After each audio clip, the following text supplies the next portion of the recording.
1941 году мне было неполных 5 лет. 71-ші тыныш язны қаршы олғанда да дәхшәтлі суғыш жыллары турында күз яшәрсіз сөйлей алмай Лидия Игнатьевна. Бүйік Ватан сугышы башланганда аңа бары 5 яш була. Яқты балачакның сүрімлі хатирәсіз сабый күңеленә тирән із салам.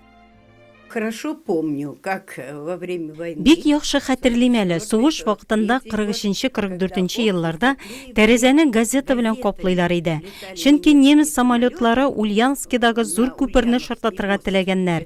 Шуңа да якты булмасын өчен тәрәзәләрне томалыйлар иде. Шулай ук 45-нче елда Нурлат урамнары буйлап әсирлеккә алган немец солдатлары алып барулары хәтеремдә калган. Кемнәдер ипи бирсәләр, кайберәүләр аларга таш атты. Без балаларга алар кеше буларак бик кызганыч булды. Сугыш бер гаиләне дә читләтеп үтми. Лидия Маренинаның әнисенең туганнары да яу кырында ятып кала. Нурлат шәһәренең тимер юлчылар бистәсе мәктәбендә белем алган чакларын, бигрәк тә зур тәнәфесне көтеп алганнарын дулкынланып сөйли хезмәт ветераны. Кырда башак җыеп йөргәннәре бүген дә онытылмый. За нами шла телега.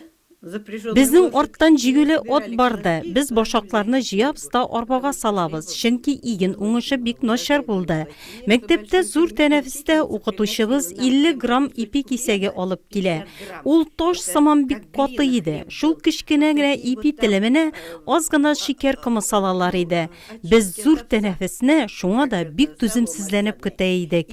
Кемнәрдер шунда ук ашап куйса, кайбер балалар чүпрәккә төреп иләренә алып кайта иде. Мин моны бик яхшы хәтерлим әле. Яшьләргә чыланган шатлыклы көн бийек җиңүне Лидия Маренина шулай искә ала. Мы, ребята, собрались все в стайку. Без балалар җыелышып биедек тә җырладык. Әти, әниләр арыш оныннан ризыклар пешерделәр.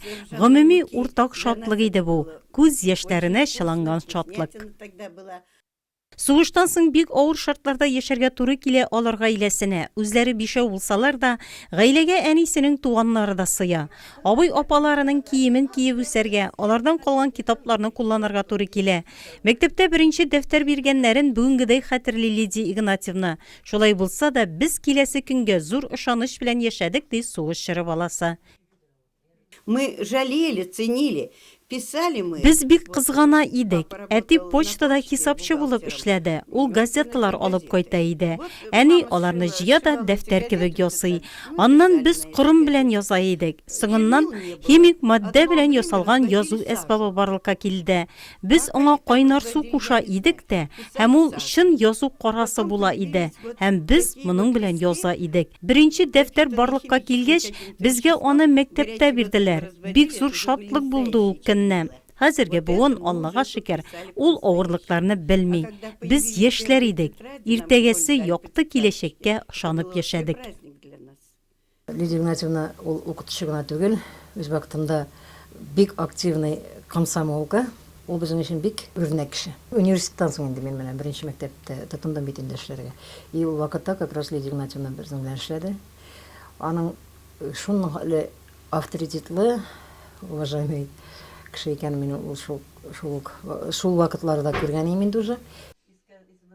Лидия Игнатьевнаның тамырлары Нурлат тарихы белән нык бәйле. Бабасы, әнисенең әтисе беренче тимер юлчы стрелочник була.